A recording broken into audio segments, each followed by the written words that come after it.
I'm sorry we've got to talk about this again, guys. Truly I am. It's circulating around the media all over the gaff. I was hoping it would be put to bed and it would be up to Chelsea, the French FA, the Argentinian FA to sort themselves out. But most importantly, the Enzo Fernandez situation. I was hoping Chelsea could sort it out internally in whatever shape that takes. I do think it's a very serious situation personally, and it's, of course, up to the affected players in the Chelsea dressing room to choose whether or not to forgive him, which, of course, is absolutely up to them. You can have your own opinion one way or another, but it's the people... I mean, obviously, a lot of people have taken offence globally, understandably, but in terms of how it affects Chelsea as an institution, as a football club, it's up to these guys here. Now, I do have to keep... I feel like it would be remiss of me not to speak about it, because I saw some tabloid stuff earlier saying, like, oh yeah, the Chelsea dressing room, you know, the campaign's, like, at risk of falling apart because there's a huge rift in the dressing room, and I was just thinking, ugh, I don't really want... You know, it's tabloid stuff. But there is an article out on The Athletic now from Simon Johnson, who I respect as a journalist and as a writer, and therefore I would like to react to it. But, again, I'm not going to do any widgets or plugs or anything like that in terms of the videos. I just feel like when you speak about serious stuff, it's got to be straightforwards, really. I did see as well an article referencing a tweet from, I believe, the Argentinian vice president, a lady basically choosing violence rather than empathy and remorse, saying, you know, she just supports Enzo and this, that, and the other people, and essentially we're not going to take any shit from you, mate. Do you know what I mean? I was thinking, oh, God. I know culturally people are different, but it is 2024. Like, just take the L. Take the L. Obviously, it was wrong. Like, of course it was wrong. You can have your own, like, defense. Like, they're, like, riding high on a high octane, like, we're champions of the world, World Cup winners, we're Copa America champions, we're happy, we're proud of who we are, our people. Yeah. Don't be racist. Is it so freaking hard, bro? You know, and learn what the the world, right? It's culturally, you might have your sensitivities, this, that, and the other, but the world is small now, and people have connected, and they know culturally they've aligned more, and everyone agrees. The most of the world agree this is wrong. So you are wrong, and you're going to have to take the L on this one. Okay, so I'm not, and she goes into politics as well, which is not my forte at all, so I'm gonna not get into that. For me, I'm just, you know, the optics of your football team's done something pretty abhorrent here.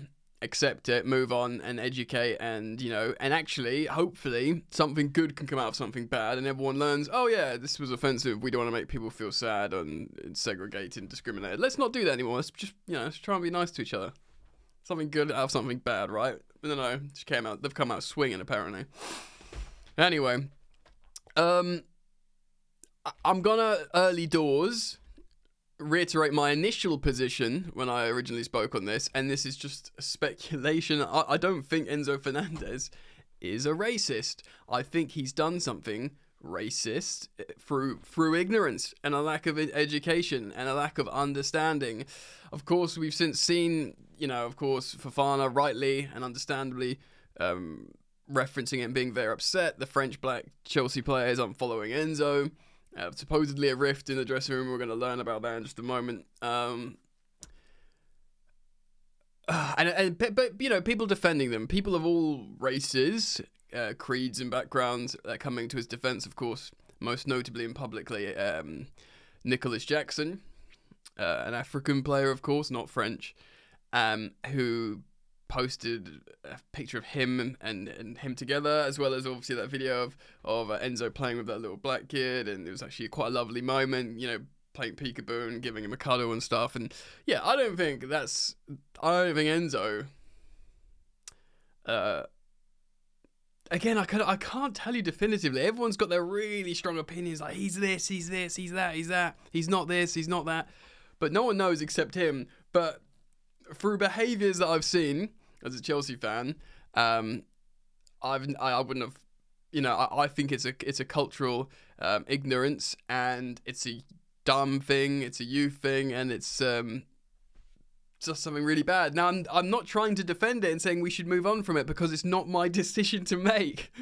You know, I'm sad it happened, and I'm kind of offended by it, but I'm not the affected party. It's not my decision to make.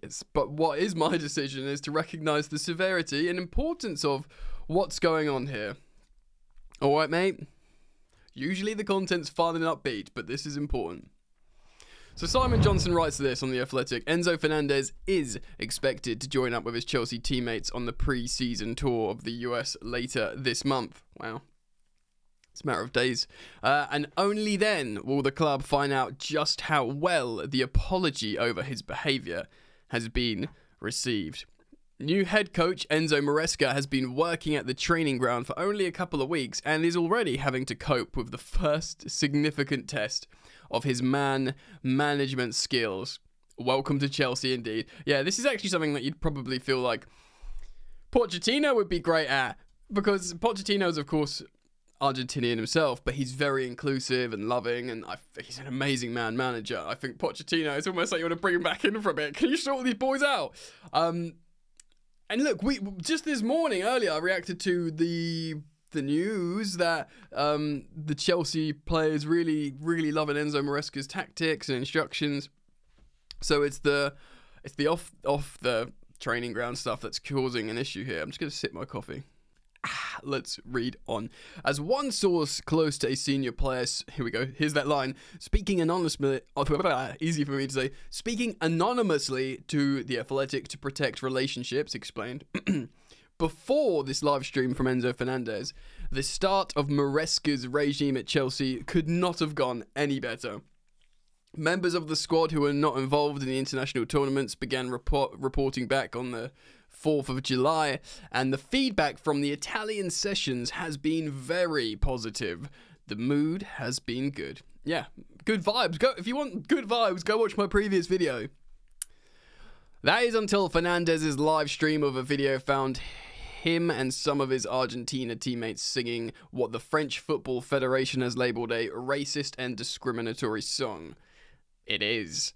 Following the Argentina's Copa America final win over Colombia on Sunday night, the FFF says it plans to lodge a legal complaint with FIFA, and understandably so. Yes.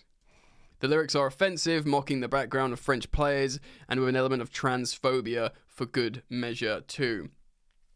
The clip went viral for all the wrong reasons, and the anger was not just expressed, of course, by the FFF. Fernandez's actions were viewed by his Chelsea colleagues. It was viewed, by his Chelsea colleagues, and the reaction was bad. Quote, many people were really angry, one person close to the player says. They were asking, why would he do that? Yes, and we know they were very angry. Just, Wes's reaction alone, and of course the other French players unfollowing him, and other international, not Chelsea players, but I believe Jules Koundé, did something as well as a French player, and yeah, there was a lot of that, and a lot of just black players as well. That was sort of also just seeing how it was discriminatory and racist, also taking offense. The quote goes on here. There has always been a strong togetherness in the squad, and the club just needed the right coach to make it work. But this incident has changed that.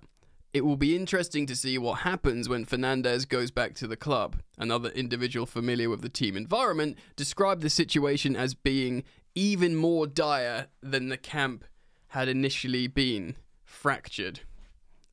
In commas. Oh dear. An indication of the upset caused.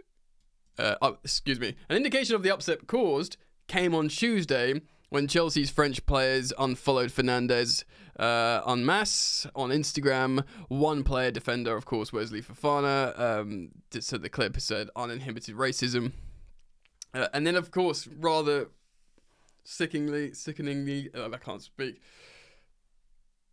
Abhorrently, Fofana was subject to loads of racist abuse from that as well. It's so sad, isn't it? Like, when you stand up to racism, you have to endure racism. Chelsea promised to investigate the incident on Tuesday afternoon, part of which included establishing the video was genuine. Yeah, I get that, actually. In the day of AI, I know it's highly unlikely, but that's probably like protocol now. Fernandez is on holiday post-Copa America, so was not with the club and therefore could not immediately be spoken to in person. But by late Tuesday night UK time, he issued a statement. We'll read it once more time. And by the way, this is the most PR statement ever, of course. I want to apologise for a video I posted on my Instagram channel during the national team celebrations. The song includes highly offensive language, and there is absolutely no excuse for these words. I stand against discrimination in all forms, and apologise for getting caught up in the euphoria of our Copa America celebrations. That video, that moment, those words do not reflect my beliefs or my character. I am truly sorry. Yeah, it's relatively sterile. I mean, it sort of ticks the boxes. What I don't like is getting caught up in the euphoria. Yeah, like, I saw a Arsenal fan tweet about this. Oh no, I forget his name. I forget his name, I think. But he said like, "Oh yeah, I got caught up in the euphoria and the happiness of winning that I just randomly sang a racist song that I know every single word to." And I was like, "Yeah, that is true." But the ignorance is not from it is knowing the song. The ignorance is from thinking it's okay to sing that song. On Wednesday morning UK time, Chelsea released a statement of their own. Quote, "Chelsea Football Club finds all forms of discriminatory behaviour completely unacceptable. We are proud to be a diverse, inclusive club where people come from all cultures, communities and identities and they feel welcome." Yeah, Chelsea is, for years and years, a multicultural, inclusive club. And Roman Abramovich did loads of work. The new owners have, to their credit, picked that up in terms of work for inclusivity. It's a thing. It's legit at Chelsea. "We acknowledge and appreciate our players' public apology and will use this as an opportunity to educate. The club has instigated an internal disciplinary procedure. I mean, he needs to learn, doesn't he? And other people need to learn. Like I say, these terrible things, good things need to come out of them. People need to learn. Oh God, look how much chaos this has caused. It must be bad. Let's not do this again." You'd hope, right? Fernandez has since reached out to all his teammates to express his remorse for what he's done.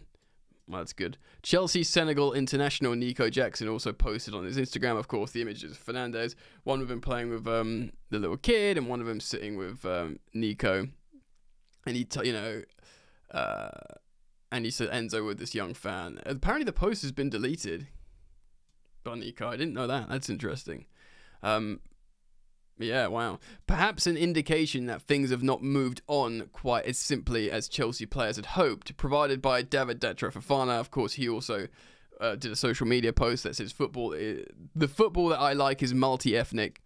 Racism in all forms should be condemned in the strongest possible term. These are acts of no place in football or anywhere else. The fight really needs to be taken seriously by everyone involved in sport. And everyone everywhere, not just sport. Yeah. So what happens now? Well, Fernandez's vacation could help take the heat out of the situation for the time being, but the issue will surely come to the fore again if, as expected, he flies to the US to join up with the Chelsea squad, who depart for pre-season tour on Monday the following week. One person familiar with the team environment told The Athletic that they feel some kind of mediation would still have to take place. Yeah, I'm going to tell you my thoughts in a second. Fernandez, who cost £106 million, he joined from Benfica 18 months ago. He's contracted till 2032. Still got 8 years left on his deal. 9.5-year contract. Wild. Is clearly regarded as one of Chelsea's key players, but his actions have also created an issue for Maresca, who is yet to talk to the media since taking charge.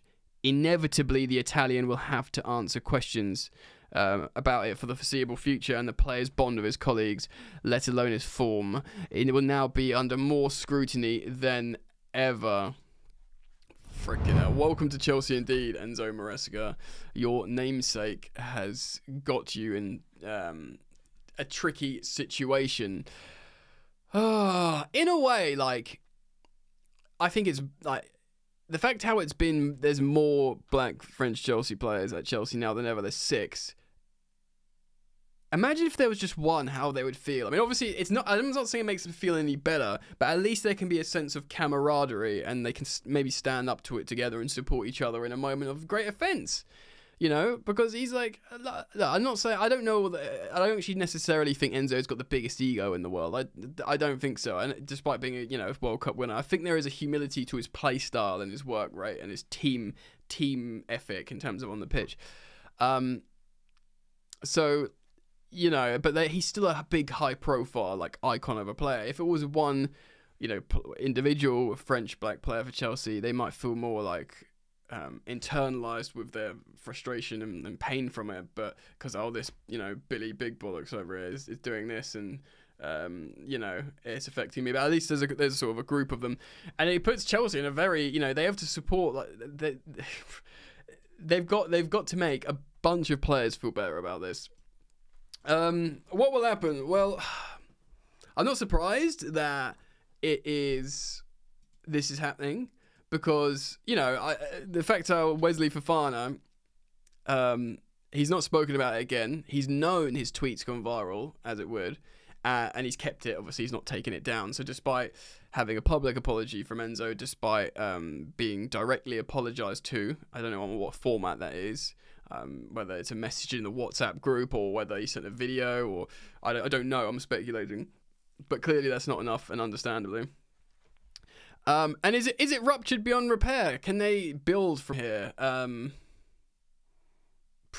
Because it is a moment in time. Do you know what I mean? Like, it's done. Like, it's happened. No matter what happens now, no matter if they like sort of shake on it and they both agree they play it for Chelsea and they want to win, and it's not like that. You just feel like, and anything can happen, but you feel like certain level of bond can't be reached now. Anything can happen. Guys, sorry to have to speak about it again, but it is an important subject, and I get a bit uncomfortable when I see people like playing it down on social media, because it's serious. It is serious. And we don't know how it's going to be dealt with. Let's just hope, something good can come out of it in terms of people feeling educated. Like, oh, you can't just make people feel terrible about what they look like or where they come from. You can't do that anymore. Then you might start looking at it as something good from something bad. Anyway, yeah, stories I'll react to here. Keep it locked. Peace.